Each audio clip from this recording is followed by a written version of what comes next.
Epilepsy is one of the episodic neurological diseases. This means that people will have recurrent attacks, but may well be 100% well in between. Each attack is called a seizure, and seizures will be characteristic or stereotyped for the individual.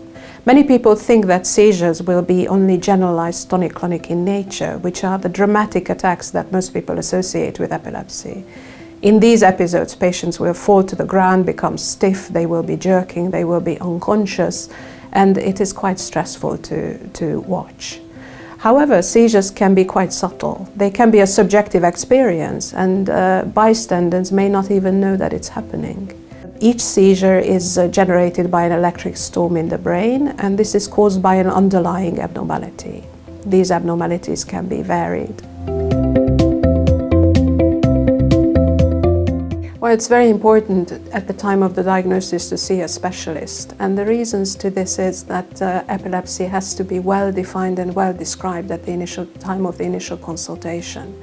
Different epilepsy syndromes will have different outcomes, will respond to different treatments, and it is important that the epilepsy is a true diagnosis and not a misdiagnosis of an alternative underlying condition. There are other attacks that can look very much like seizures, non-epileptic attacks, faints, which are very common and can be mistaken, and some more dangerous attacks related to irregular heartbeat. For individuals above the age of 16, it's an adult neurologist or adult epilepsy specialist, or for younger people, it will be a pediatric neurologist or a pediatric epilepsy specialist. Yes, anyone can develop it at any time during their life. However, studies show that it is far more common in childhood, so in the early stages of life, and then again in later, older years above the age of 65. However, unfortunately, any one of us can develop it at any time. Depending on what time the epilepsy starts, the underlying abnormality is likely to be different. Childhood epilepsies are more often genetic in nature, which means that the structure of the brain is normal, so will be MRI brain scans, but there is a finite genetic or molecular abnormality in the brain which affects the way nerve cells communicate with each other, and this can generate seizures and epilepsy. Developmental abnormalities are also common in childhood. These can be vascular anomalies, which means abnormalities of the blood vessel, or they can be developmental malformations which occur before the birth of the individual. Traumas are common in children, and all these different types of epilepsies will require different treatment. Later on in life, structural abnormalities are more likely to cause epilepsy than genetic abnormalities. However, the genetic underlying propensity or predisposition will determine whether epilepsy occurs or not. Later in life, strokes are very common, and many people will develop epilepsy as a consequence of this. Also, tumors, unfortunately, will occur more frequently. Some are benign, which means that they do not shorten the span of life of the individual. Unfortunately, others may well cause problems. Yes, seizures can occur without the individual developing epilepsy. The brain is wired to generate a seizure under the wrong conditions. So this means that when electrolyte abnormalities occur in the body, or oxygen is lacking, or someone is dehydrated, or even after a night out with a large amount of alcohol, the individual may suffer a seizure as a consequence.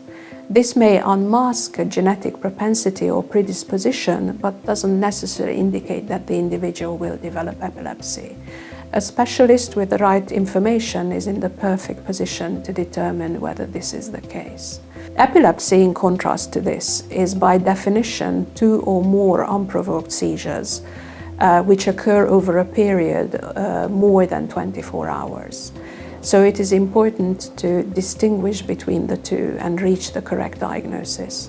Even individuals who develop an isolated seizure may not need treatment because 50% or more may never have a seizure again in their life. The mainstay of epilepsy treatment is medication. However, some people don't know that not everyone needs treatment. Some seizures are very subtle, and if driving is not a priority, some people will opt not to take regular medication. some seizures are pleasurable and the patients will outright object against treatment. However, most individuals will take regular tablets. About 2/3 of people who suffer from epilepsy will respond to the tablets and the seizures will remit, meaning the seizures will stop. It is important that when tablets are started, these are taken regularly, as suddenly stopping the tablets will starve the brain of the medicine and the seizures can come back with a vengeance, often worse than what they were before treatment. There is a minority of patients, about 30%, that do not respond to medication.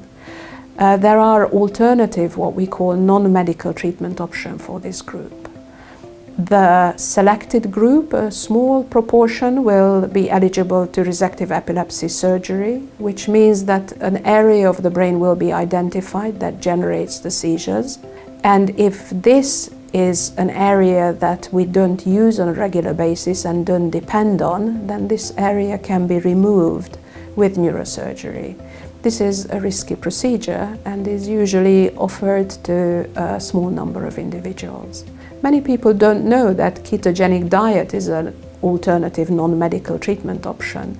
This is very similar to the Atkins diet. It's mostly used in children with what we call primary generalized epilepsy types, but we have increasing data to suggest that it may also be helpful in adults. A further option to treat epilepsy is what we call a vagal nerve stimulator. This is a small pacemaker that is implanted to sit under the collarbone, just here.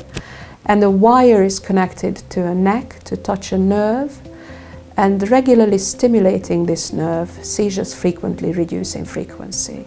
Unfortunately, it's rare that the seizures stop entirely with this treatment, and there is a group of patients who do not tolerate the implant at all. A person with epilepsy often has a reduced life expectancy as a consequence of the underlying abnormality of the brain. As one can imagine, if a young child with severe learning difficulty, poorly controlled epilepsy, will have a reduced life expectancy often by decades. However, others, individuals with subtle seizures, without a structural abnormality of the brain, with normal memory and cognition, have minimal or no reduction to their life expectancy at all. In general, it is said that patients who suffer poorly controlled epilepsy will have a lifespan reduced by approximately 10 years. However, others with well-controlled seizures, the lifespan may only be reduced by 2 years. With good control, good seizure control, and subtle seizures, the reduction may be even smaller than this.